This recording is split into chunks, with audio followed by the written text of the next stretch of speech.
Bismillahirrahmanirrahim. Assalamualaikum warahmatullahi wabarakatuh. Puji syukur atas kehadirat Allah Subhanahu wa taala atas semua limpahan rahmat dan kasih sayangnya bagi kita semua, di mana kita masih diberikan kesehatan dan kesempatan untuk terus melaksanakan silaturahmi dalam bidang dunia akademik di masa pandemi COVID-19. Salam dan salawat pada junjungan besar Nabi Muhammad sallallahu alaihi wasallam dengan melafazkan Allahumma shalli ala sayyidina Muhammad wa ala ali sayyidina Muhammad. Bersama kembali dengan Dr. Rado Yendra SSC MSc dengan lembaga Rado Institut Statistik Online dalam sebuah wadah kampus dunia maya www.radoinstitute.com.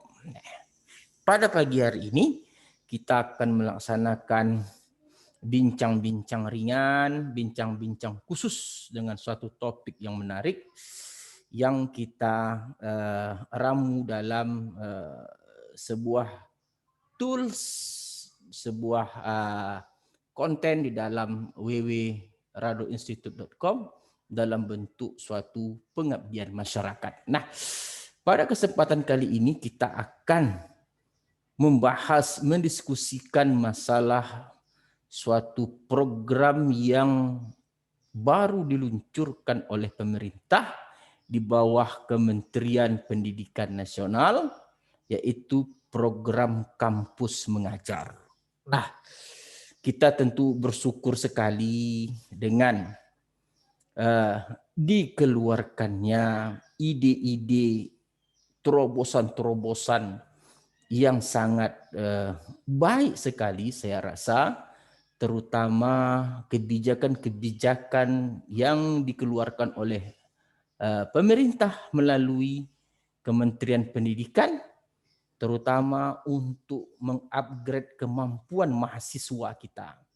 Karena tidak bisa kita pungkiri di dalam musim pandemi COVID-19 ini yang salah satu terimbas adalah mahasiswa-mahasiswa Indonesia.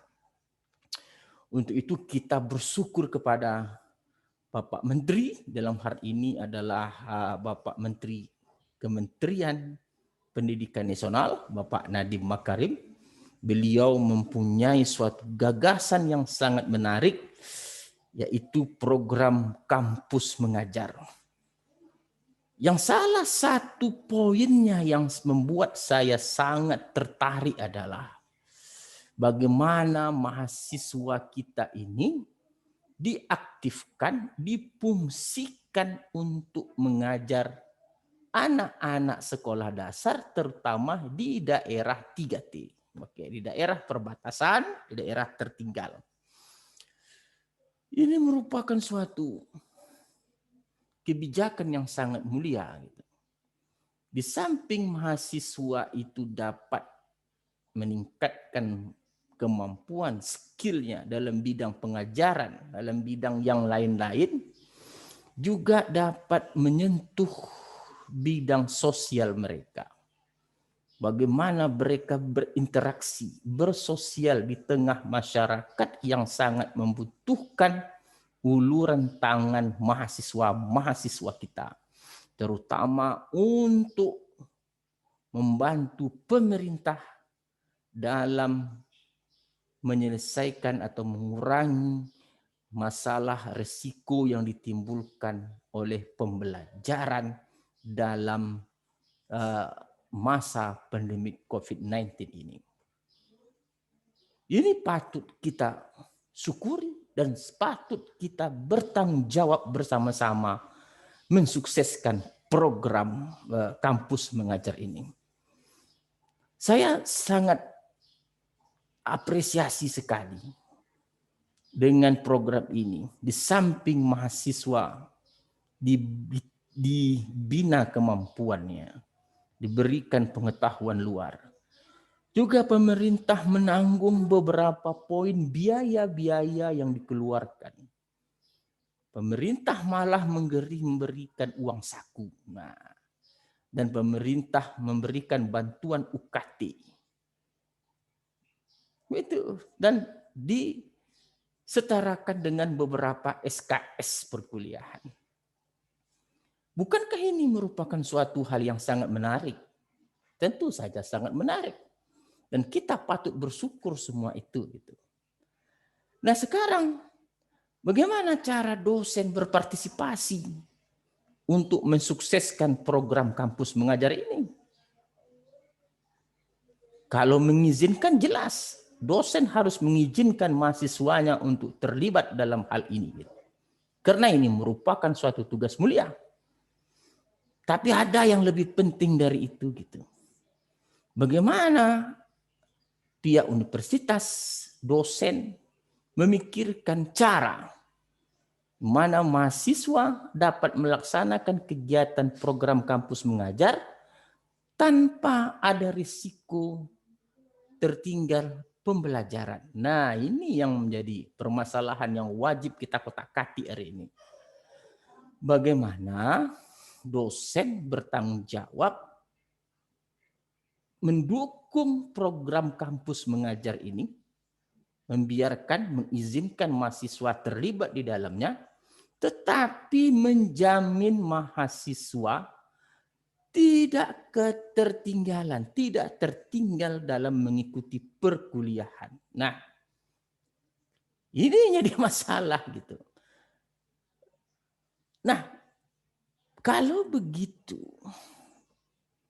dosen harus menyediakan bahan ajar yang dapat dinikmati, yang dapat dipelajari oleh mahasiswa kapanpun dan dimanapun mereka berada. Ini merupakan suatu program yang harus tidak dibuat oleh seorang dosen. Sekali lagi, dosen harus bersiap sedia menerjemahkan beban tridharma perguruan tinggi yang dibebankan kepada mereka dalam bentuk yang dapat dilihat, dipahami oleh mahasiswa dimanapun mereka berada. Jadi ketika mahasiswa kita berada di daerah tertinggal, di daerah perbatasan, mereka masih bisa mengetahui aktivitas dosen, terutama dosen mengajar. Oleh sebab itu, Rado Institut Statistik Online dalam kampus dunia maya www.radoinstitute.com www.radoinstitute.com telah memulai membuat suatu konsep kampus dunia maya yang mana isi dari website tersebut adalah semua kegiatan saya pribadi dalam menjunjung, dalam melaksanakan tugas pokok saya sebagai seorang dosen, yaitu aktif, yaitu fokus kepada tridharma perguruan tinggi. Belajar, mengajar, meneliti, dan mengabdi kepada masyarakat. Jadi dalam konten ataupun menu yang saya tampilkan di dalam website tersebut adalah ada 5 item yang menerjemahkan perguruan tinggi ini.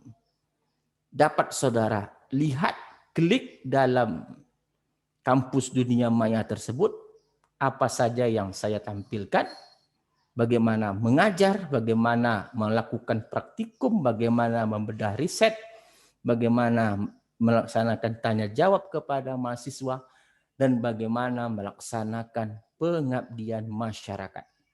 Ada 5 item, 5 konten dalam kampus dunia maya www.radoinstitute.com. Dan jika semua ini telah dibuat oleh masing-masing dosen di seluruh Indonesia, maka saya yakin bahwa program kampus mengajar yang dicanangkan oleh pemerintah ini dapat berjalan dengan sangat baik. Mahasiswa dapat membantu masyarakat, dan mahasiswa tidak ketertinggalan dalam belajar. Sekali lagi, ini hanya bisa dilakukan jika mahasiswa dapat mengikuti perkembangan bahan ajar, perkembangan riset dari dosen yang bersangkutan melalui dunia maya. Dapat Anda bayangkan bahwa mahasiswa-mahasiswa kita yang aktif dalam program kampus mengajar ini, mereka bisa mengulang pelajaran kapanpun dan dimanapun. Apresiasi untuk pemerintah dalam hal ini, tentu kita sangat berterima kasih kepada kebijakan-kebijakan Bapak Menteri dalam melaksanakan program yang sangat mulia ini. Sekali lagi, tentu kewajiban kita bersama dalam mensukseskan program kampus mengajar ini. Dengan adanya semua aktivitas dosen dari mahasiswa yang melaksanakan program kampus mengajar ini, mahasiswa tidak akan khawatir tertinggal dalam mengikuti perkuliahan dimanapun mereka berada. Saya rasa ini merupakan suatu hal yang sudah sangat penting dan sangat mendesak dikeluarkan kebijakan oleh pemerintah. Baik itu di pemerintah Kementerian Pendidikan maupun pemerintah Kementerian Agama. Karena kita tahu mahasiswa itu juga ada yang berkuliah di universitas di bawah Kementerian Agama. Sudah saatnya dikeluarkan suatu kebijakan yang dapat memaksa, yang dapat mengarahkan, membantu, membina dosen untuk menyediakan bahan ajar yang dapat dilihat oleh mahasiswa dimanapun mereka berada. Karena masa pandemi COVID-19 ini telah mengajarkan kepada kita satu hal, bahwa media massa tidak hanya berfungsi sebagai hal-hal yang dapat menghabiskan waktu, tapi juga dapat difungsikan kepada hal-hal yang mendukung program-program yang dapat meningkatkan mutu mahasiswa Indonesia.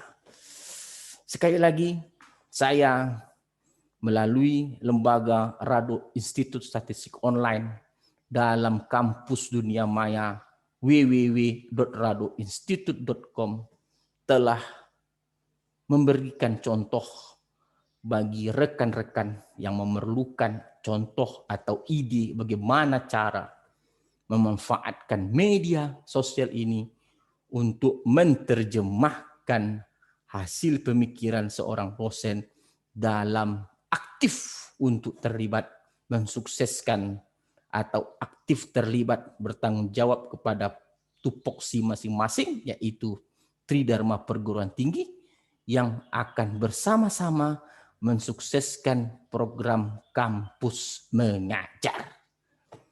Oke, saya Rado Yendra dari Markas Kampus Dunia Maya www.radoinstitute.com selalu bersama mahasiswa Indonesia untuk mengatasi masa-masa sulit pandemi COVID-19 ini. Ingat-ingat pesan Ibu, jaga jarak, pakai masker, dan jangan lupa cuci tangan. Wabillahi taufik wal hidayah. Assalamualaikum warahmatullahi wabarakatuh.